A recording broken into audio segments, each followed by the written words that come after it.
Don't you hate it when you set out to make beats, but you accomplish essentially nothing due to time constraints? The key is to develop an actual strategy to get rid of this problem. Because if you don't, you can waste a lot of time and accomplish essentially nothing. And if you do, you can accomplish a whole lot of work within a relatively small amount of time and actually surprise yourself. So today, I'm going to give you the 5 beat making hacks for producers with busy lives. These are all strategies that I've used myself, so this is firsthand knowledge, not just something that I'm making up. Make sure you stay tuned to the very end of this video because this is information that's definitely going to help you on your music production journey. So without further ado, let's get into it. All right, tip number 1 is to use a timer.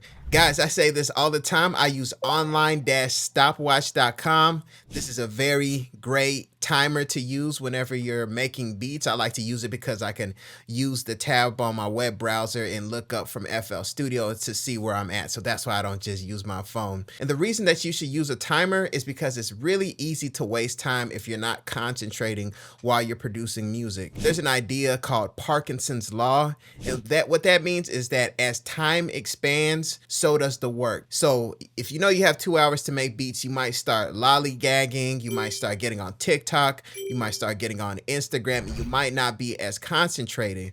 But if you know that you only have 30 minutes to make beats, you might be zoomed in, totally concentrated, totally focused. So if you start to use a timer, I like to use 1 hour intervals, sometimes 30 minutes, sometimes 1 hour. I've even had to do 15 minutes at times when I had a rush to try to make some beats. Guys, we're in the social media age. We're all being conditioned to just be dopamine addicts. Look at all the TikToks, look at all these little videos and just stimulate everything in our brains to just steal our attention from us. And that can disrupt us when we're producing music as well. So I definitely recommend using a timer that's going to help you lock in, help you concentrate, help you focus, and help you totally lock in. So if you're a busy person, school, work, job, family, friends, all types of obligations, please use a timer. It's going to help you lock in, and you're going to actually be shocked at how much you're able to accomplish within this small window of time. All right, and number 2 is to save your favorite drum sounds and VST presets. So guys, I know that we all have so many favorite packs that we've gotten from whatever, our favorite content creators, online beat stores, wherever. And sometimes it could just be scattered all over the place. We're going from folder to folder to folder to folder in platforms like FL Studio, and just sifting through and scanning can take up a whole lot of time. So please take some time to go in. In FL Studio, there's a feature where you can actually star different sounds. So just go in, star some of your favorite kicks, some of your favorite snares, hi-hats. So that way you have a go-to, you know that you want a thicker kick. So you know that's already starred. So you have your own little section in FL Studio for that. I do that myself, man. That helps me save so much time from actually sorting through and just searching for different sounds every time I want to make a beat. And some VSTs will allow you to star your favorites. Shout out to all the developers who do that. Also, if you make some sounds, if you've tweaked some sounds and you really like it, go ahead and save that as well so you can jump straight to it. In this day and age, we kind of have to force restrictions and force boundaries in order for us to lock in and actually hit our target. All right, and number 3 is to go live. That's right, guys. Going live is a great way to force yourself to concentrate. Maybe you don't even have to go live from a page that has a whole lot of followers. You can go live on like an anonymous page and maybe some new people can find you. Or if you're not shy, you can just go ahead and go live from your YouTube channel or whatever Twitch channel that you like to use. And you can engage with people who are going to jump into the comment section. It's whatever way that you want to do it, different strokes for different folks. So yeah, doing that is going to force you to work in a streamlined way. It's going to force your mind to lock in because you know that you can't BS. If things are live, it's going live. You can't just get on your phone because, somebody brand new to music production might pop in and say, hey, how did you do that with your 808? And you wouldn't want to rob that person. So it's almost like a forced responsibility within a short amount of time whenever you go live. I enjoy that type of pressure cooking up live, man. I've cooked up a beat live and I've sold the beat exclusively.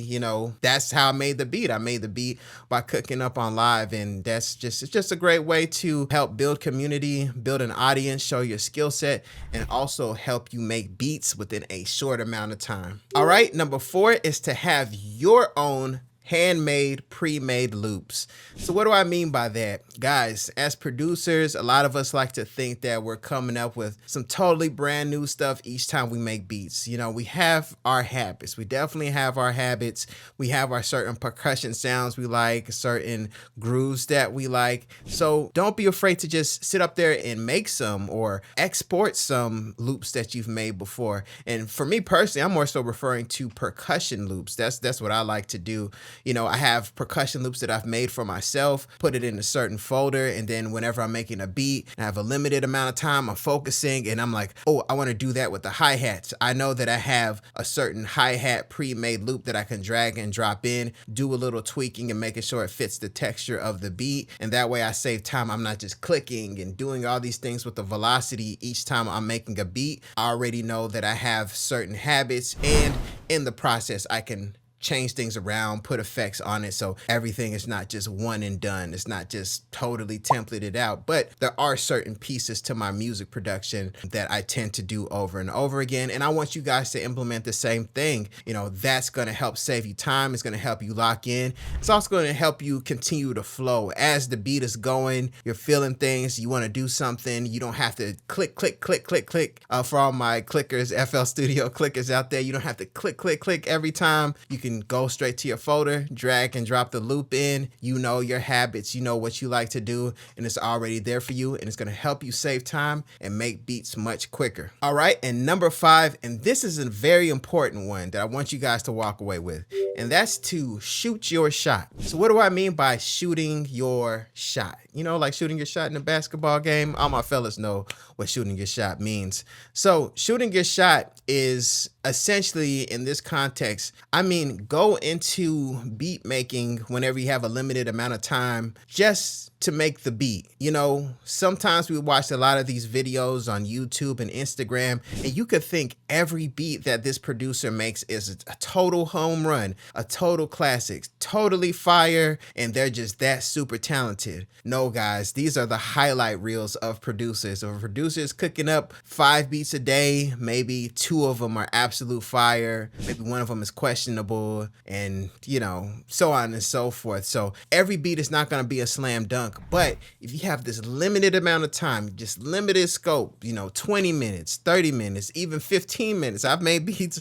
in 15 minutes, and that beat has caught the ear of certain artists, and I went into the beat making process without an expectation. I just made the beat to make the beat. I didn't go into the beat making process thinking, oh, I have to make an awesome beat, or oh, this sound is too experimental, that sound is too experimental. You can start to get into your head a little too much, especially when you have extremely narrow amounts of time to make beats. So go into it without expectations and just say, hey, I'm gonna make the beat. Let me set my timer, let me go live, whatever I'm gonna do to apply pressure to myself even more, and just go ahead and do it. The beat might come out okay, the beat might come out fire, maybe it's just so-so, and eventually an artist will love it down the road, but if you start to question yourself too much, you might start to delete it. So just do it. Just make the beat in that 15 minutes, in that 20 minutes, and it could go either way. So just cut on your DAW, cut on your drum machine, and shoot your shot. You never know what you might hit. I hope you enjoyed this video. If you did, make sure you hit like and subscribe. My name is Desmond A, and I'll be back with more great videos. Peace. Wait, before you go, make sure you go to DesmondASounds.com, where you can get free FL Studio patcher plugins, free loops, free guides, everything you need to level up your music production. Once again, go to DesmondASounds.com or click the link in the description. Go there now and totally transform your music production.